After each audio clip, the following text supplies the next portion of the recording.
You're listening to Sox in the Basement, a production of the Broadcast Basement Limited, where every show is 30 minutes of good and comes from a basement bar on the south side of Chicago. Pull up a stool, pour a cold one, and join us right now for Sox in the Basement. Heard everywhere podcasts can be found, and always at soxinthebasement.com. I went to the game on Sunday, and I had some observations just as a fan at the in-game managing of Pedro Grifol, who I don't think is going to be the manager very much longer, probably till the end of the year because the owner is cheap, but then we probably will never see him again. Much like I don't know if anybody's ever going to see Tim Anderson again playing Major League Baseball after he got DFA'd by the Marlins. That doesn't feel like a guy who's going to get a whole lot of play. I mean, he's probably going to get a minor league contract somewhere. He'll catch on with somebody. That's it, man. That's all he can do at this point. This isn't a bad month. This is a bad couple of years. A track record of letting his personal life affect his on-field play. Something when we suggested that 2 years ago, people were angry with us for saying, I don't know if this guy's got the proper head on his shoulders to handle stuff off the field and not let it affect his on the field. And maybe that's not the case. I don't know what caused a guy who won batting titles to suddenly become the worst hitter in Major League Baseball over that long of a period of time. And I feel bad for him, and I have no ill will towards Tim Anderson, but something strange has happened. To watch that quick of a drop-off, he's not that old. No, and it wasn't something where when he was winning the batting titles that there wasn't some, when you looked at, the underlying StatCast type of stuff, that there was some question about how valid the batting average was, but it was so good, right? The batting average was so superlatively good because he's winning the batting titles. He's up there in rarefied air every, for those couple of years. And then he sinks down to, no home runs this year, 50 hits total for the entire season. It's just, you look at it and you go, man, what happened to this guy? Because he really was. I know we were suggesting that maybe there were some red flags, but at the same time, we were also saying that this is a guy that could put the White Sox into the national consciousness and was a guy that was a face of Major League Baseball for a minute there and definitely was the face of the White Sox. And was a guy that we should really be rallying behind. Wasn't his BABIP, which is a stat that I never understood, but people are always like, well, that shows that he's lucky. Didn't that indicate like a ridiculous amount of luck, but it lasted for so many years? You would just come to accept that he just is the kind of guy who can put the ball where it needs to be put. Yeah, and that's what it was. The BABIP, which is batting average on balls in play, is really, it's just a stat saying that he, when he actually makes contact with the ball, how often does that result in a hit versus, his overall batting average, which would include strikeouts, which would include walks, plate appearances, hit by pitch, all that stuff, fielder's choices, things like that. The BABIP is just literally contact in fair play, those balls measured, what's a hit, what's not. And his BABIP was high. It was kind of unreasonably high. It was leading what his batting average was, which, some people consider that to be kind of hollow batting average where the numbers are really good, but the power isn't there necessarily. There's nothing that says like his exit velocity, his barrel rate, things like that were all that great. But yeah, his BABIP was inflated. And so people thought, well, the rug will come out from underneath him. But usually when you see a regression like that, it's like a guy who's hitting 330, 340 in that range might come down to 300, might come down to 290 something, right? Still be a very viable, good player and a guy who could be a leadoff hitter on a team, a guy who could bat anywhere in your lineup. And, was a guy that impressed Mike Trout with his ability to place the ball. And I think that was some of what Tim Anderson was able to do, was literally just sit there and say, I can see the hole and I want it to go there. He had excellent bat control, like kind of a supernatural ability there when he was in his prime, but it's escaped him. And it's either mental or it's physical or it's both, but whatever it is, it's a massively steep decline. And, between the measurables that suggested that he was never going to be able to maintain the high batting averages, the mental stuff that we saw, the gaffes in the field, and when he was going through something, when we knew, when the reports were out there that something was going on in Tim Anderson's life away from baseball. And don't forget, self-inflicted problems. Okay? Yes. And when he was distracted, you saw it on the field, because that's when he would charge in on a ball and drop it before he even had a chance to get a throw off. That's when his errors in the field were very clearly mental and lapse of concentration. And you saw it at the plate too, where, he would struggle at the plate and not be able to really do what he was able to do, which tells me it's a focused concentration and most likely it's a mental issue. and now he's been kicked around. He went into a free agency period where nobody really wanted him. He ends up with the Marlins, who didn't really need him. He was kind of a luxury item for them, and he's on a bad baseball team, and now he's out there.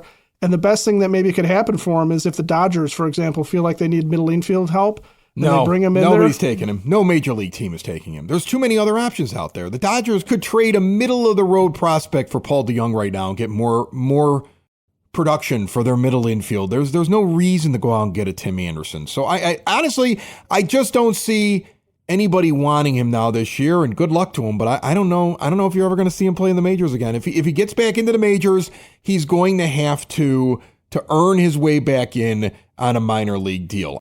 I want to talk about the Garrett Crochet stuff that came up this week, because to me, there's more than meets the eye when it comes to the story about the White Sox trying to extend Crochet, then Bob Nightingale saying no, they're going to end up trading him because they couldn't work out an extension. Then you see some others that cover the Sox, Steve Stone, Bruce Levine, on local media saying, no, that's not a true report, which is really interesting. And you just kind of look at this team and how they're operating right now. There's a few layers to pull back here that may give us some insight into what's actually going on in the front office. So I want to start with the Nightingale blurb that, we've talked about this before. He'll do an article. He'll then throw in things that he's learned around the league. Generally, his White Sox stuff is dead on. This is the guy that knew Tony La Russa was going to be the manager when none of us would have fathomed it. There's things that Bob knows, mainly because of the people Bob talks to. And the theory on this show has at least been, he's Reinsdorf's guy, he's La Russa's guy. It's that high up where he's getting his stuff from. So here's what he wrote, in case you missed it. The Chicago White Sox quietly engaged in brief contract extension talks with ace Garrett Crochet, but with no optimism towards reaching an agreement, the White Sox intend to trade him by the July 30th trade deadline. Stupid!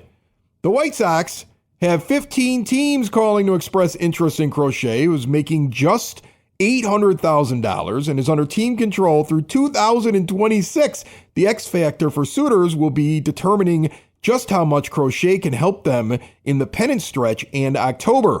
He has already pitched 94 and a third innings as a first-year starter, 21 more than his entire career total entering this season, and the White Sox and Crochet already have a firm plan in place to greatly limit his workload in the second half. It is quite possible that a team acquiring Crochet may have to offer a contract extension for him to lift those innings restrictions in the second half because of the potential of an injury risk. There's a ton there. Yeah, that's a lot of stuff to unpack right there. Right. My initial reaction to it is the Sox talked to Crochet.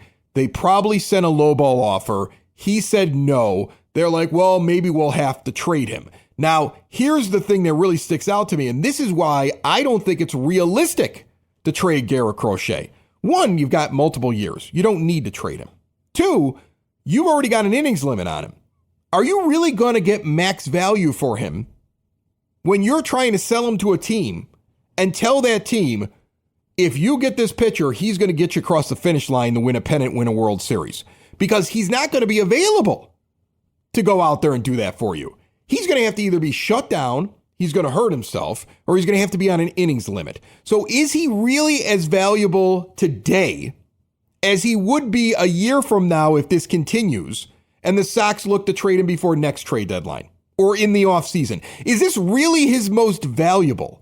And I think that's the thing I take from it. Everybody's talking about, well, you got to trade him because you got to get prospects. Because if we don't trade all of our players for prospects, how will we ever get players that could be like those players out of the prospect pool? It's so maddening to me. We got to constantly trade our players for prospects so we have plenty of prospects so that they turn into players that we can trade for more prospects. Right. We're like a farm team for real Major League Baseball teams. I hate this philosophy. It doesn't work. We've watched for the last decade. We've watched it not work.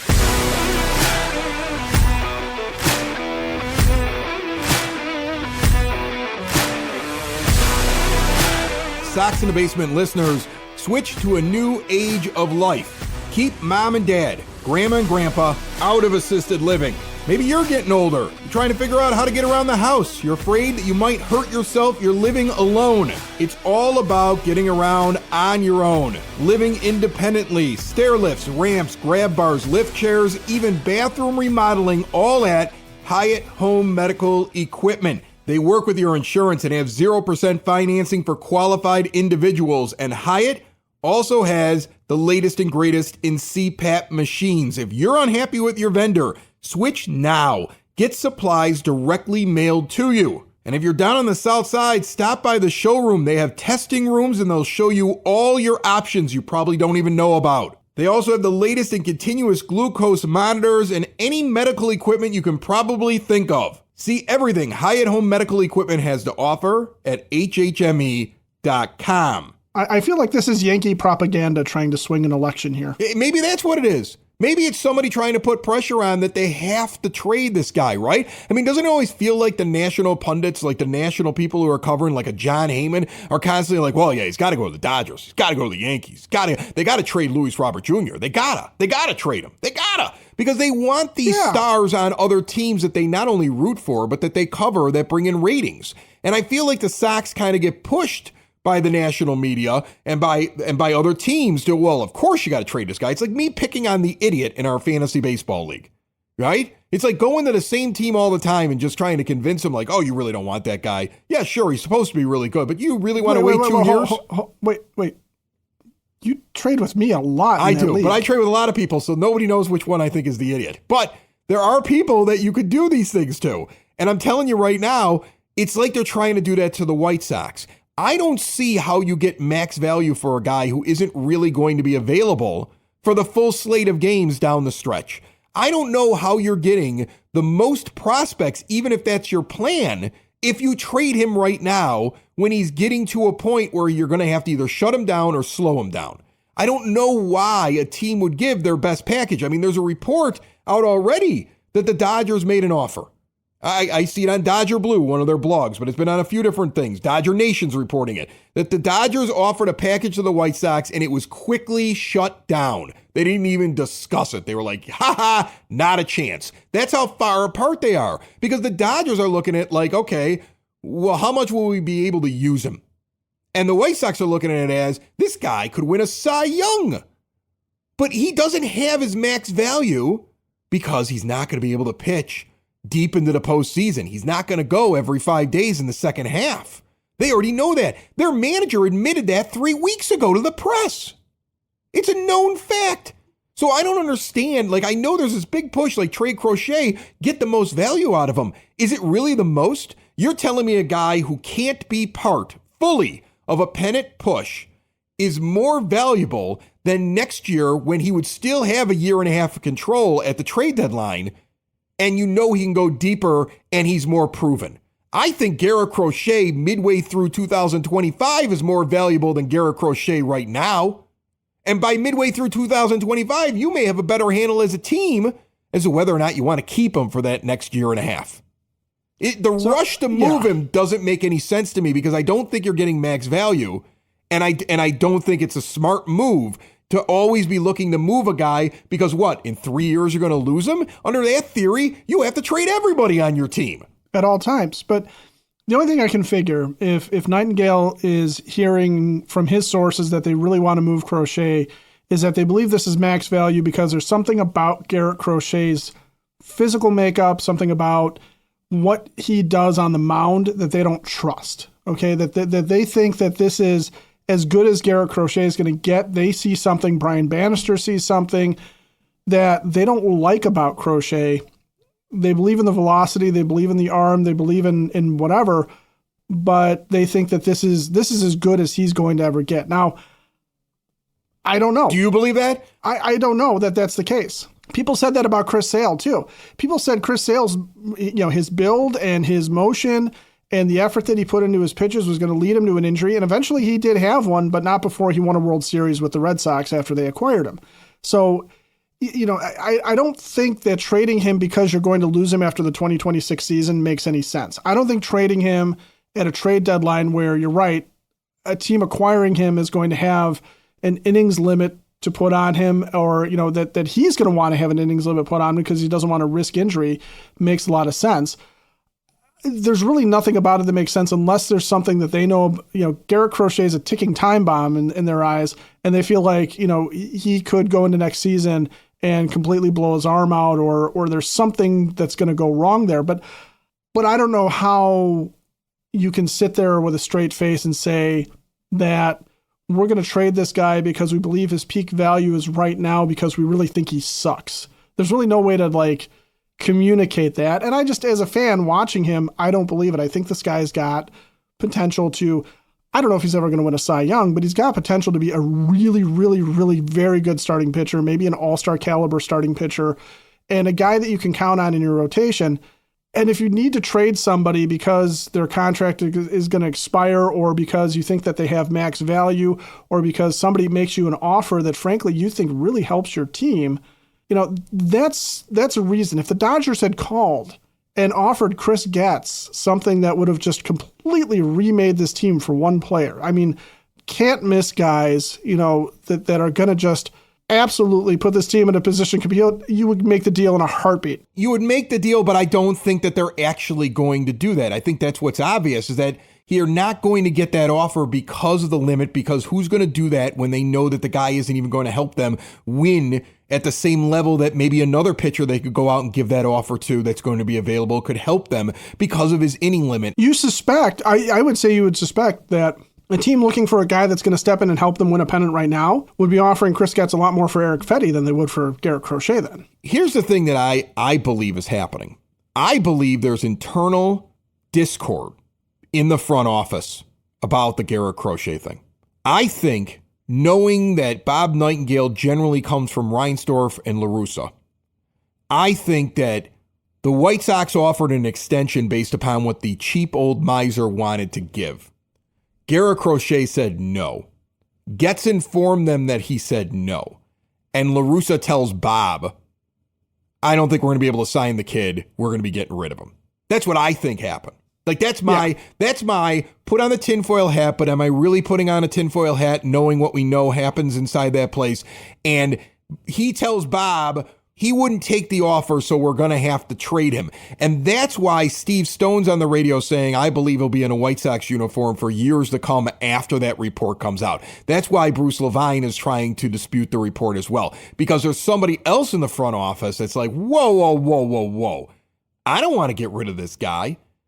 And I think there's actually something there. I think there's a possibility that Getz wants to keep him. I think he's having a problem getting his cheap owner to pay for him. I think when the first offer got turned down, the owner said, well, we won't be able to sign him then. And La Russa, the advisor, who really supposed to be staying out of it, mentioned the Nightingale, oh, we're going to have to trade the guy. That's what I think happened. I think there's a reason why, because otherwise it would have been a united front. Otherwise, Stone would have been on the radio saying, well, you got to trade him. Otherwise, you wouldn't have Levine, who constantly is pushing things that come out of the front office, defends blindly whoever is in the management positions over there in his writing and in his comments on Twitter and things like that. You would have had everybody fall in the line that's part of the machine that would have told you, well, you got to do it. You got to do it. This is a long-term plan. We're doing the best we can here. But instead, you got Stone saying, I think he's going to be on the uniform for many years after the Nightingale thing, almost like a blowback from it.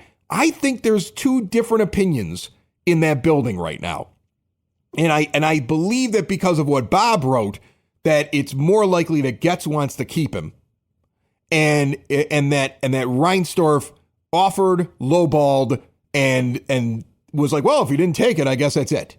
And La Russa's take on that as the advisor was, well, then we're going to have to trade him. Yeah. That's my theory as to what's happening behind the scenes here. I really believe, looking at who's reporting what and what's coming out of this building, that it's not a consensus that they have to trade Garrett Crochet for many of the reasons that we just pointed out right here. Probably doesn't have the most amount of value, and why are you in a hurry to move on from him? Look at the pitching this team has.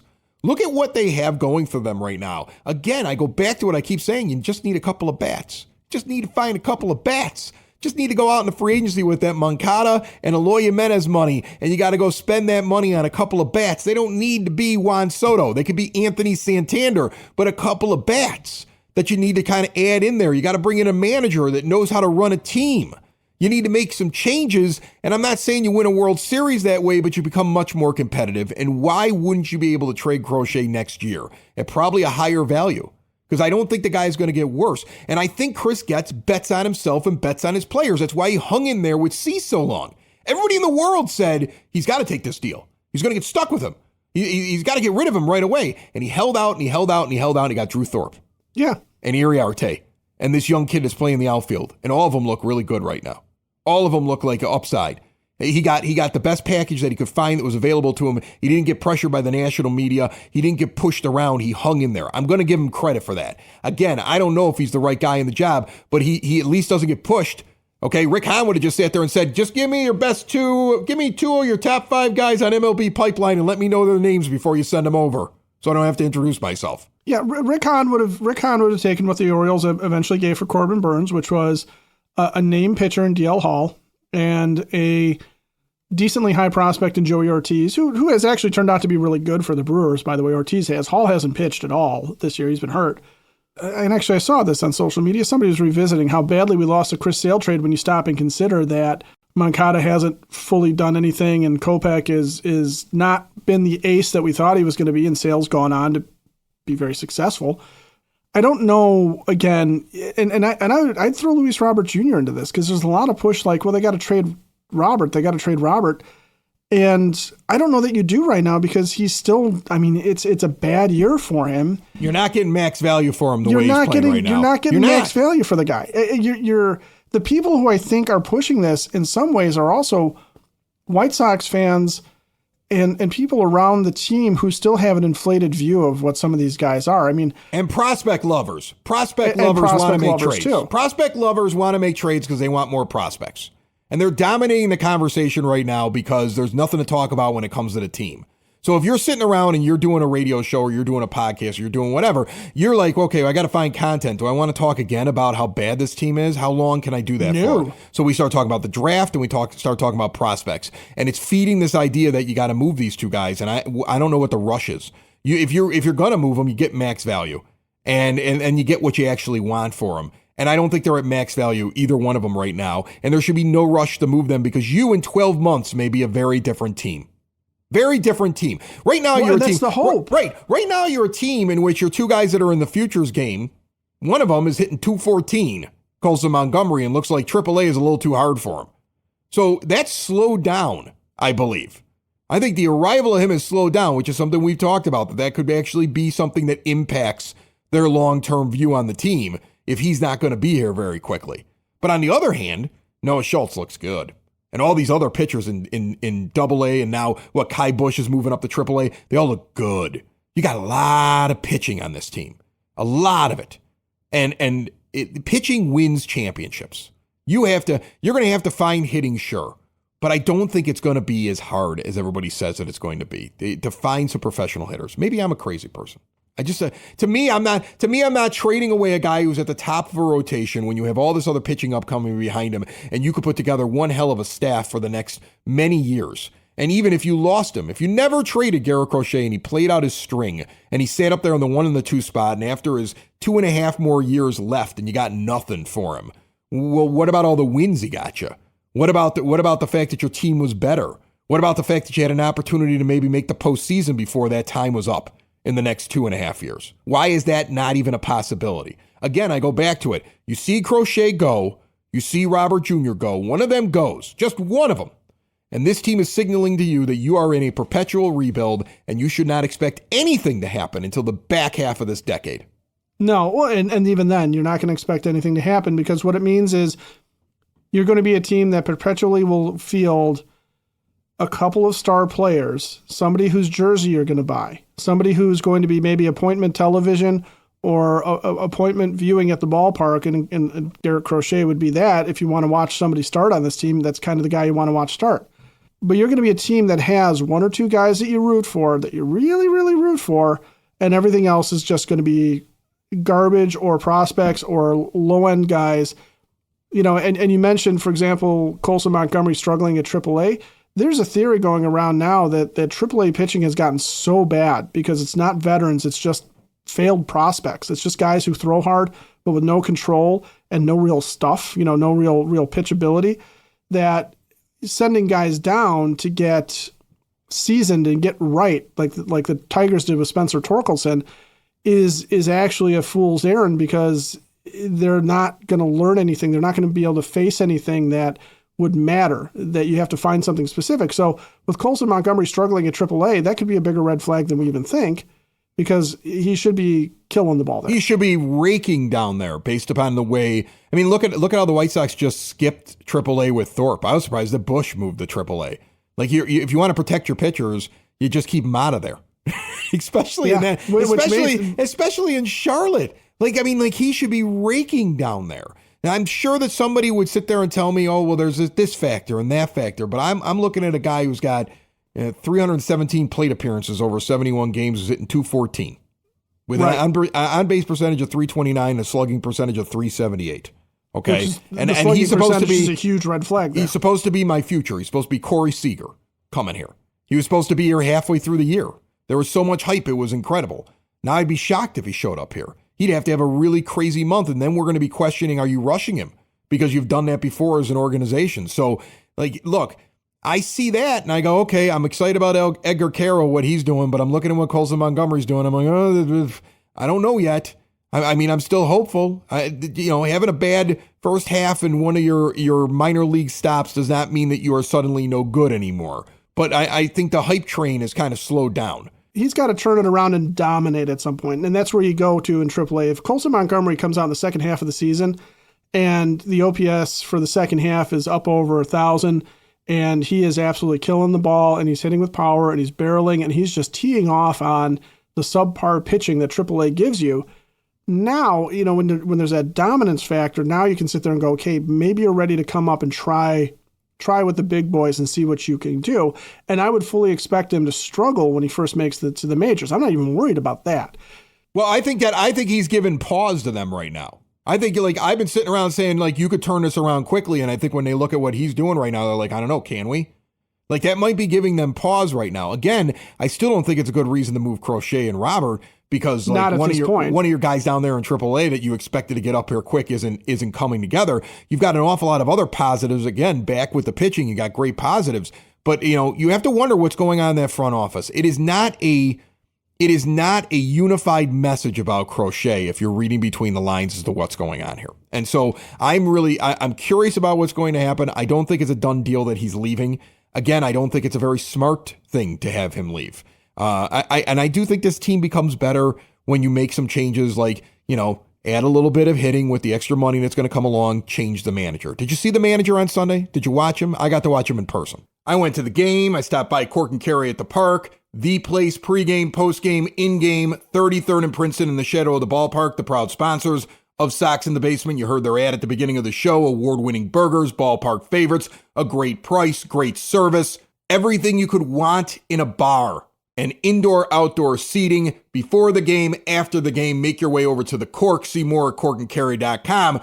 But I watched our manager on Sunday. I imagine in person he's no better than it is on TV. This is that game that went 14 innings. My 9-year-old looked at me on his birthday in the 13th inning and said, "We're done. We're never scoring." He's like, "We're not going to win this game. We're not going to win this game." I was like, "You're a White Sox fan. Congratulations. You figured out what I already knew. They were never going to win this game." They grow up so fast. They were never going to win that game. And there were some moments in there that really point out the ineptitude of the guy who's pulling the strings. I think that when he pulls Corey Julks, who's 2 for 4, to pinch hit Benintendi, who's cold coming off the bench, and is cold for the year. First base is open, and there's 2 outs. It's extra innings, mind you. There's a runner on second. They're going to put the batter on first to increase the force out probabilities on the base paths. Benintendi's the last guy on your bench. Everybody knows they're going to intentionally walk the next batter. You send out Benintendi as a pinch hitter taking Julks out of the game just to be walked and be a meaningless run, because if Sosa comes up next and gets a hit, all you need is a guy on second to touch home. So Benintendi is uselessly used. He's just used up. It makes no sense. You've erased what's left in your bench in a late game. for nothing. Sosa comes up, he's out, inning over. What was the point of that? Earlier on in extra innings, you got the runner on second base. Danny Mendick's leading off the inning. You send out Gavin Sheets as a pinch hitter. Now, he can't play second base, so you're just using him as a hitter, and then he's done. Cross him off your lineup card. This is a one-time thing with him. Why wouldn't you have Mendick bunt the runner over to third if you were going with the philosophy of let's just get one big hit? Right? Because that's what Gavin Sheets going up there is. Let's get one big hit. So we're going to send up the lefty power hitter against the righty pitcher, and we're going to see whether or not he can drive in the runner from second or hit a 2-run home run. It may have made more sense to let Mendick move over the runner, get to third. That way, if Sheets just flies out deep, you get a run. And you have Tommy Pham coming up later on in the inning. You could have kept Sheets in the game and still done the same thing with runners advanced further on. But instead, by using Gavin Sheets there, Mendick's out of the game. Sheets is going to leave the game. And you got to go back to the bench and go get Nicky Lopez out there. Like, he ran out of players late. Eloy Jimenez couldn't make it around the base paths. Earlier on in the game, he hits a ball down the right field line. It rolls around in the corner. He's trotting around the bases at half speed from the moment it comes off the bat. A healthy Eloy Jimenez is standing on third, but he's slowing up, coming to a stop, and easing his way into second before the right fielder has even touched the ball with his hand. So later in the game, in extra innings, Eloy's on base. He can't run. You don't have anybody left on the bench to run for him. Total mismanagement, this guy. And then the other problem that's happening in extra innings is Luis Robert Jr. A run scores on a shallow fly ball to center field. He's backing up as he catches the ball. He did that Sunday. Tuesday night, he didn't even throw the ball home. I mean, I don't know if you would have gotten the guy, but try. You're catching it like it's a routine fly ball. And then he was station to station when they needed a run late in those extra innings. Station to station. He's the fastest guy out there. He's just jogging in the bases. Is he hurt too? And all I'm looking at is, well, there's a lack of discipline, and the guy who's in charge doesn't seem to know how to make decisions in game when it's finally his job. Because we talked about this before. Managers don't decide every game, but there are times when they have an impact. I saw negative impact, at least negligible impact, but likely negative impact in that extra inning game. And, you know, I think you see it more when you're sitting there. And I don't think a lot of us are sitting there now because you see it, the place is pretty much empty. But when you're sitting there and you watch him make decisions and you don't even have the announcers telling you why he's doing it and you're just sitting there as a baseball fan, he really sticks out like a sore thumb as a guy that doesn't know what he's doing. Fire Pedro, sell the team, stop trading everybody away. My 9-year-old deserves better. I summed that up okay? Cool. Sox in the basement. Sox in the basement. Sox in the basement. Sox in the Basement. Heard everywhere podcasts can be found and always on soxinthebasement.com.